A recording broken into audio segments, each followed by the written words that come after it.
পরম শ্রদ্ধাস্পদেষু স্যার, আমি জানি এই চিঠি লেখার হয়তো কোনো মানেই হয় না। আপনি বাসা বদলেছেন এবং সেটা গুজব নয়, আমার নিজ চোখে দেখা। গত মাসেই তো আমি ঢাকা গিয়েছিলাম। নীলক্ষেতে বিশ্ববিদ্যালয়ের ৩২ নম্বর বাড়ির দোতলার ফ্ল্যাটটা দেখলাম নষ্ট নীড়।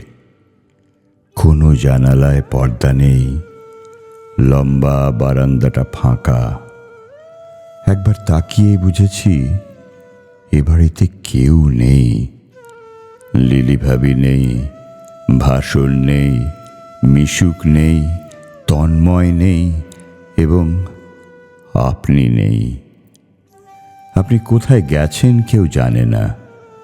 তাহলে আপনাকে কোন ঠিকানায় লিখব? আমার কাছে আপনার ঠিকানা এখন সমগ্র বাংলাদেশ। সেজন্যই চিঠি লিখতে হচ্ছে, নইলে এতদিন তো লিখিনি। তখন সোজা আপনার দরজায় গিয়ে বোতাম টিপেছি কলিং বেলের। মিষ্টি ঘণ্টার আওয়াজ তুলে দরজা খুলে গেছে। অন্তরঙ্গ অভ্যর্থনার বাতাস বয়ে গেছে ড্রয়িং রুমে। কতদিন আপনার কথা শুনতে শুনতে মনে হয়েছে আপনার পায়ের কাছে বসি। পাছে আপনি ভাবেন গ্রাম্যতা, তাই সেই ইচ্ছা মনেই থেকে গেছে। আপনি সকল গ্রাম্যতাকে অপছন্দ করতেন। আপনার ছাত্রদের তা জানতে ভুল হবার কথা নয়। দৈনন্দিন নানা রকম গ্রাম্যতা থেকে সাহিত্যের গ্রাম্যতা।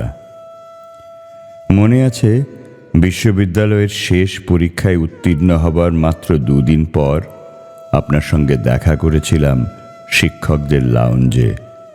বস্তুত ক্লাসের বাইরে ওই রকম পরিবেশে সেই আপনাকে প্রথম দেখলাম। আমার সঙ্গে ছিলেন সহপাঠী বন্ধু কবি মোহাম্মদ মনিরুজ্জামান, আপনার আরেকজন প্রিয় ছাত্র। চা খাওয়া শেষ হলে আপনি সিগারেটের প্যাকেট বাড়িয়ে দিয়েছিলেন এবং লজ্জায় ভয়ে আমার অবস্থা তখন অবর্ণনীয়। মুখের ভাব এমন করতে চেয়েছিলাম যে ওই প্যাকেটটি কী বস্তু ধারণ করে তা জীবনেও জানি না। আপনি খুব স্বাভাবিক গলায় বললেন, সিগারেট যখন খাও তখন না হয় আরেকটা খেলে। এত সহজে কেমন করে বলেছিলেন জানি না, তবে ওইটুকুতেই আমি পরম অভয় পেয়েছিলাম। আরেকদিন বাংলা একাডেমির এক অনুষ্ঠানে সবাই যখন বাংলা ভাষার সরলীকরণের দাবিতে মুখর হয়ে উঠেছিলেন, আপনি বলেছিলেন, সরল হলেই তো সুন্দর হয় না। প্রমথ চৌধুরীর ভাষা জটিল বলেই তো তাঁর শরীরে এত দ্যুতি, এত দীপ্ত। নাগরিক সূক্ষ্মতার পক্ষে এবং গ্রাম্য সরলতার বিরুদ্ধে আপনার সেই সব নির্ভর উচ্চারণ কেবল মৌখিক ছিল না। এসব কথা থাক। আপনি তো জানেন আমি প্রশংসায় পারদর্শী নই। আমার ক্ষেত্র এবং একমাত্র ক্ষেত্র পরনিন্দা। সে অনেক নিন্দের কথা। আপনি কয়েকজন আগন্তুকের সঙ্গে আমাকে পরিচয় করিয়ে দেবার সময় বলেছিলেন, আবু হেনা সম্পর্কে সাবধান, ও কিন্তু বিশ্ব নিন্দুক। আপনার সেই পরিচয়পত্র আমার গৌরব। আমি নিন্দা করেই খুশি থাকতে চাই। আমাদের সমাজে প্রশংসার ভাষা শেখার কি নতুন করে প্রয়োজন আছে স্যার? আপনি আমার শিক্ষক, আমার গুরু। আমি একলব্যের মতো আড়াল থেকে আপনার শিষ্যত্ব গ্রহণ করিনি। আমার ভাষাকে আমি ধার করেছি আপনার তুন থেকে। আমার ব্যঙ্গকে আমি শানিত করেছি আপনার বুদ্ধির আলোয়। আপনি আমাকে আশীর্বাদ করবেন, এই তীক্ষ্ণ শব্দের বাণকে আমি যেন অলস স্তাবকতার মতো ঘৃণ্য ব্যবসায়ে ব্যবহার না করি। নিন্দা, এই সমাজে নিরঙ্কুশ নিন্দাই প্রয়োজন। তবু আপনার নিন্দা করতে পারছি না এবং আপনি একমাত্র ব্যতিক্রম। সেজন্যে আমার প্রশংসাকে সন্দেহের চোখে দেখবেন না। আপনার সঙ্গে কবে দেখা হবে, আদৌ দেখা হবে কি না, সেই বিষয়ে সম্প্রতি আমার ঘোরতর সংশয়। যদি দেখা না হয়, আমার এই চিঠি শুধু এইটুকু আবদার করতে চাই, আন্তরিক বলে জানবেন। আপনাকে তো কোনো দিন আমি চিঠি লিখিনি। সেই যে 65 সালের 15 ফেব্রুয়ারি ঢাকা থেকে রাজশাহী চলে এলাম, আপনার মনে আছে স্যার? এয়ারপোর্টে আপনি আমাকে জড়িয়ে ধরেছিলেন। শৈশবে পিতাকে হারিয়েছি, কিন্তু সেদিন মনে হয়েছিল সেই অনাস্বাদিত পিতৃস্নেহ দিয়ে আপনি আমাকে ধন্য করলেন। তারপর রাজশাহীতে কতদিন কাটল, তবু একটা চিঠি লিখিনি। ভেবেছি কি হবে চিঠি লিখে, আপনি তো সবসময় ব্যস্ত।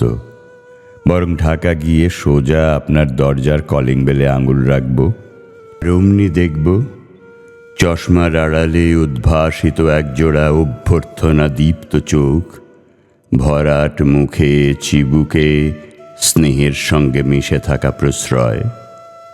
তবে আর চিঠি লিখে কি হবে? 66 সালের সেপ্টেম্বরের মাঝামাঝি যেদিন বিলাত যাই, সেদিনও আপনি এয়ারপোর্টে ছিলেন। স্ত্রী পুত্র কন্যার সঙ্গে আসন্ন বিচ্ছেদের কথা ভেবে ওই বুড়ো বয়সেও আমার কান্না পাচ্ছিল। আমার বন্ধুরা আনিসুজ্জামান, রফিকুল ইসলাম, মোহাম্মদ মনিরুজ্জামান আমাকে নানা রকম পরামর্শ দিচ্ছিলেন। যাত্রীদের লাউঞ্জে যাবার আগ মুহূর্তে আপনি আমার কাগজপত্র দেখে শুনে সব কিছু গুছিয়ে দিয়ে আবার পিঠে মাথায় হাত বুলিয়ে আদর করেছিলেন, আর বলেছিলেন, ফিরে এসে ডক্টরেটওয়ালাদের আচ্ছা করে বকে দিও। উদ্গত কান্না ছাপিয়ে আমার ঠোঁটে তখন হাসি ফুটে উঠেছিল।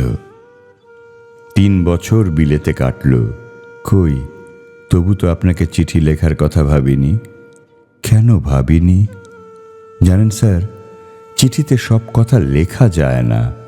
চিঠি বড় আনুষ্ঠানিক, বড় মামুলি জিনিস। আর তাছাড়া ঘন্টার পর ঘন্টা পরিব্যাপ্ত সেই সব আড্ডার বিকল্প হিসেবে চিঠি বড় দুর্বল মনে হতো আমার। উপরন্তু চিঠি তো একপাক্ষিক ব্যাপার। হয়তো ব্যস্ততার জন্যে আপনি উত্তর দিলেন না তখন, এবং চিঠি একমাত্রিকও বটে। উত্তর দিলেও তার সঙ্গে আপনি তো সেই ছন্দময় ব্যক্তিত্ব জুড়ে দিতে পারতেন না, নাকি পারতেন? বলতে পারবো না। আপনার লেখা চিঠি তো কখনো পড়বার সৌভাগ্য হয়নি। কেন জানি না, আপনার ওই অমধুর কণ্ঠস্বর, ঈষৎ ধরা ধরা কণ্ঠস্বর যখন বসন্তের পুষ্পিত বৃক্ষের মতো শব্দের বেপরোয়া দাক্ষিণ্যে ঐশ্বর্যময় হয়ে উঠত, তখন শুধু ভাবতাম, ঈশ্বর, এই অলৌকিক প্রাচুর্যের বাগানে আমি যেন চিরদিন বাস করতে পারি। বিদেশ থেকে ঘরে ফেরার দিনটি মনে পড়ে। 69 সালের 19 জুলাই সকাল 8:30টায় ঢাকায় এসে নেমেছি। এক মুঠো শুভেচ্ছার মতো রোদ ছিল আকাশে। আর চোখ তুলতেই দেখি এয়ারপোর্ট ভবনের দোতলা থেকে যাঁরা আমার দিকে অভিনন্দনের হাত আন্দোলিত করছেন, তাঁদের মধ্যে আপনি। আপনাকে তো আমি কোনো চিঠি লিখিনি, জানাইনি যে আমি আসছি স্যার, আপনি এয়ারপোর্টে থাকবেন। সেদিন কত গাড়ি এয়ারপোর্টে, মানে আমার জন্যে কত গাড়ি, তবু আপনি আমাকে কারো গাড়িতে উঠতে দেননি, আত্মীয়দের বাসায় যেতে দেননি। নিয়ে গেছেন বিশ্ববিদ্যালয়ের আবাসিক এলাকায়, মনিরুজ্জামানের বাসায় বসে খোঁজ নিয়েছেন ভবিষ্যৎ পরিকল্পনার। সেখান থেকে নিয়ে গেছেন বিভাগের দপ্তরে, সেই বিভাগে যেখানে আমার ছাত্র জীবনের দামাল বছরগুলি কেটেছে। তারপর আমি ফিরে এসেছি রাজশাহীতে আমার চাকুরি ক্ষেত্রে। আর চিঠি লিখিনি তো। অবশ্যই অক্টোবরে আবার আপনার সাথে দেখা হয়েছিল চট্টগ্রামে, নজরুল সম্পর্কিত সেমিনারে। আপনি যে অধিবেশনের সভাপতি, সেই অধিবেশনে নজরুলের গান সম্পর্কে আমি আলোচনা করেছিলাম। আপনার সম্মুখে সেই আমার প্রথম বক্তৃতা। যদি আর কোনো দিন একই অনুষ্ঠানে দেখা না হয়, তাহলে ওই বক্তৃতায় কি শেষ বক্তৃতা বলবো? সেদিন আমার বুক ভয়ে স্পন্দিত হচ্ছিল। ভাবছিলাম, এই বুঝি আসল শব্দটির বদলে একটি অবান্তর শব্দ ব্যবহার করে ফেললাম। এই বুঝি বক্তব্যের সঙ্গতি নষ্ট হয়ে গেল। না জানি স্যার কি ভাবছেন, অথচ আমার প্রতি আপনার কি স্নেহ। অনুষ্ঠান শেষে চট্টগ্রাম শহর থেকে বিশ্ববিদ্যালয়ের ক্যাম্পাসের দিকে গাড়ি যেতে আপনি বললেন, আবুহেনা, বক্তৃতার স্টাইলটা তো সুন্দর রপ্ত করেছ। আপনি তো জানেন স্যার, লাজুক বলে কোনোদিনই আমার সুনাম ছিল না, বরং দুর্মুখ হিসেবেই আমি কিংবদন্তি। কিন্তু আপনার প্রশংসার উত্তরে আমি বলার মতো কিছু খুঁজে পাইনি। সেদিন রাতে আনিসুজ্জামানের বাসায় আমরা তিনজন, আনিসুজ্জামান, আপনি আর আমি, রাত 2টো পর্যন্ত আড্ডা দিয়ে ঘুমিয়ে পড়লাম। পরদিন সকালে ফিরলাম ঢাকায়। ঢাকা থেকে আমি আবার রাজশাহী। আপনি জানেন স্যার, চট্টগ্রামের অনুষ্ঠানে আপনি যখন সভাপতির ভাষণ দিচ্ছিলেন, আমি তখন অডিটোরিয়ামে এসে বসেছিলাম শুধু আপনার বক্তৃতা শোনার জন্যে। 65 সালে ঢাকা ছাড়ার পর কতদিন আপনার বক্তৃতা শুনিনি। পাদপ্রদীপের আলো তখন ঠিকরে পড়ছে আপনার সমস্ত শরীরে, চশমাটা জলজল করছে, আর সেই ঈষৎ ধরা ধরা কণ্ঠ তখন ধ্রুপদী গানের তুঙ্গতম শীর্ষে এক অশরীরী দ্যুতিতে ঝলমল করছে। আমার শুধু মনে হচ্ছিল আপনার পায়ের কাছে বসি। পেছন থেকে একজন বক্তৃতা শেষ হলে, মুহুর্মুহু করতালি শেষ হলে বললেন, এই জন্যেই তো আজ সন্ধ্যায় ঢাকা যাওয়ার প্রোগ্রাম বাতিল করলাম। 69 সালের শেষ দিন, 31শে ডিসেম্বর। উত্তর বাংলায় নির্দয় শীতে সবাই যখন সন্ত্রস্ত, আমি বাসায় বসে সহকর্মী গোলাম মুর্শিদের সঙ্গে পরনিন্দায় ব্যস্ত। আপনি এসে দরজায় কড়া নাড়লেন। অবিশ্বাস্য হলেও সত্যি, রাত 12টা পর্যন্ত আপনি থাকলেন। আপনার প্রিয় কালো জর্দা আর পানের সঙ্গে নানা গল্পের অবতারণা। পরদিন 70 সালের প্রথম দিনটিতে আপনাকে রাতে খেতে বলেছিলাম ডক্টর মাজহারুল ইসলামকেও। তিনি সস্ত্রীক এসেছিলেন। সঙ্গে ছিল ওদের ছোট ছেলে শোভন। তার ঘুম পাচ্ছিল বলে ওরা চলে গেলেন 9টার ভেতরেই। আপনি তখন আমাদের দুজনকে নিয়ে বসলেন। সেদিনও রাত 12টার আগে আমাদের আড্ডা ভাঙেনি। গভীর রাতে আপনাকে ডক্টর ইসলামের বাসায় পৌঁছে দিয়ে এলাম। এমন স্মৃতিচিত্রের তো অভাব নেই। তাহলে তো এই চিঠিতে হবে না স্যার, আমাকে তাহলে আপনার জীবনী লিখতে হয়। এবং একবার ভেবেছিলাম তাই লিখব, কিন্তু পরে ভেবে দেখলাম জীবিত মানুষের কি জীবনী লেখা উচিত? আপনাকে ওরা কেউ খুঁজে পাচ্ছে না, মানে আপনার আগের বাসায় আপনি নেই, তাই বলেই কি জীবনী লিখতে হবে? কত লোকই তো বাসা বদলায়, বরং বাসা না বদলানোটাই অস্বাভাবিক। এক বাড়িতে কেউ অনন্তকাল থাকতে পারে? এইসব ভেবে ওই জাতীয় পরিকল্পনা বর্জন করেছি।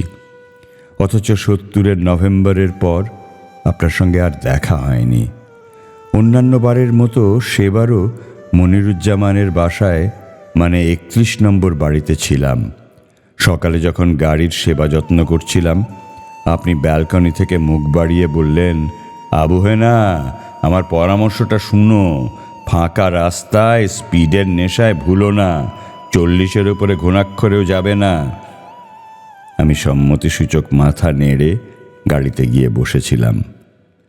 তারপর আপনার সঙ্গে আর দেখা হয়নি। 71-এর ফেব্রুয়ারিতে একবার ঢাকা গিয়েছিলাম, তবে ইচ্ছা করেই আপনার সঙ্গে দেখা করিনি। কোনো একটি ব্যাপারে আপনার উপর আমার ভীষণ অভিমান হয়েছিল।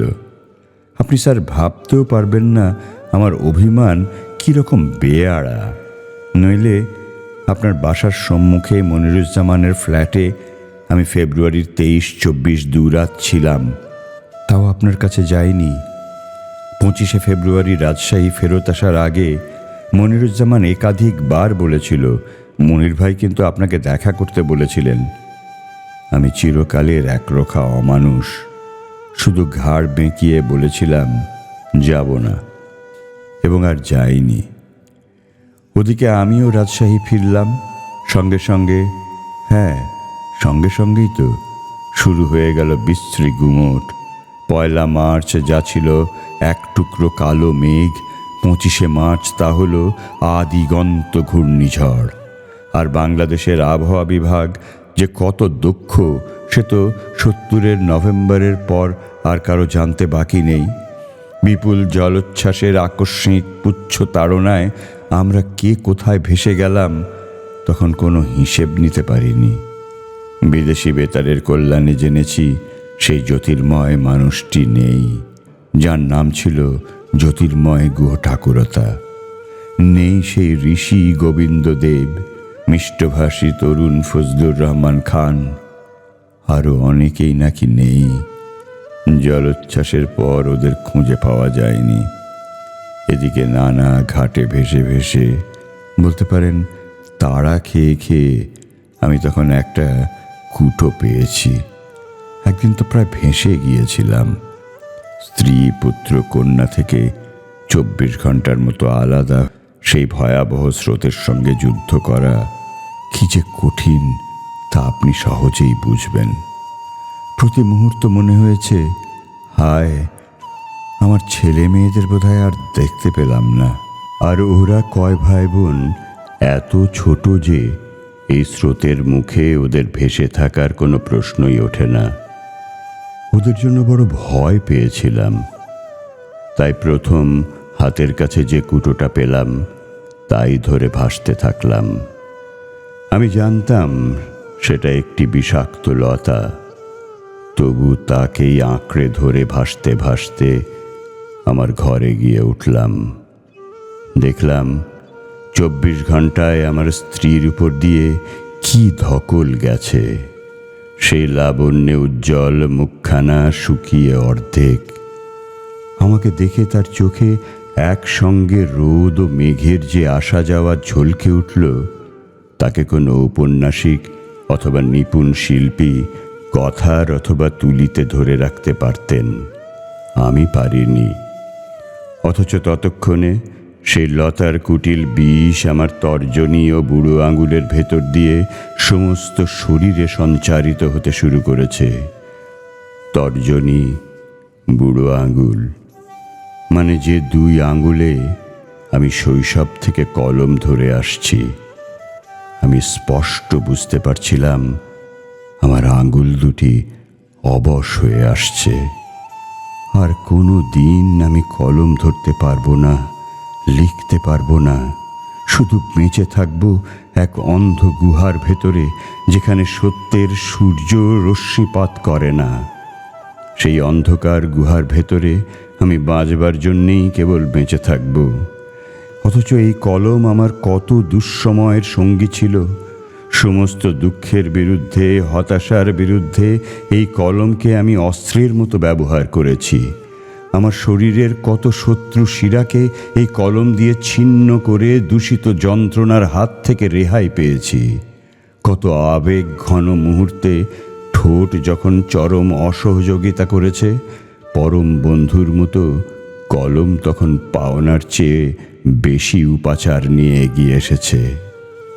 দুঃখে, হতাশায় আমার চোখ ভেঙে কান্না এলো।